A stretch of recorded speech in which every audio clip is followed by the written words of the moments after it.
तुझसे गलती रे भाई।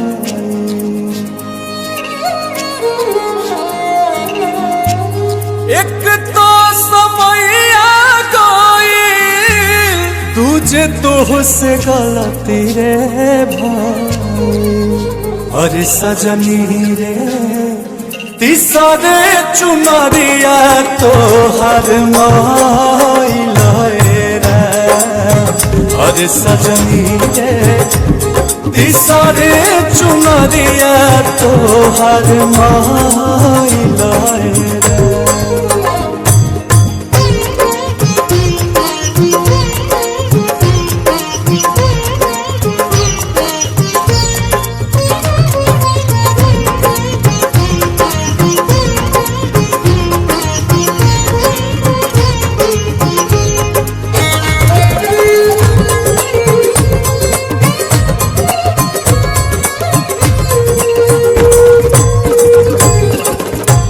बचपन बितवलू तू तो खेल के नादानी में।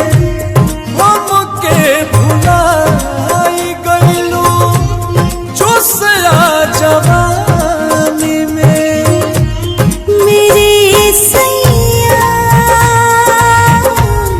शरण तेरी सुनो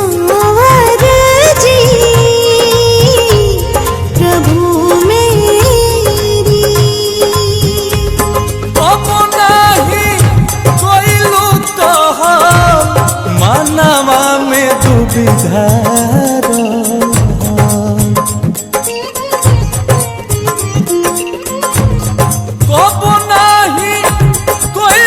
कहा मानवा में दुविधा।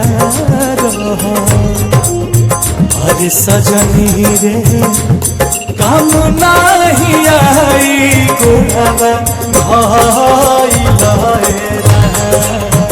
अरे सजनी रे तीसरे चुनरिया तो हर माइला।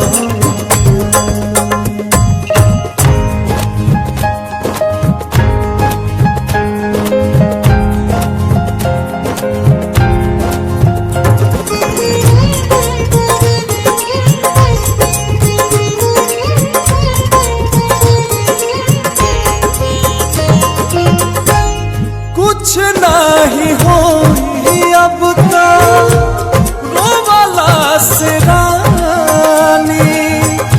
बाप के गठरिया तोहार कहता कहानी। मेरे राजा रहम करना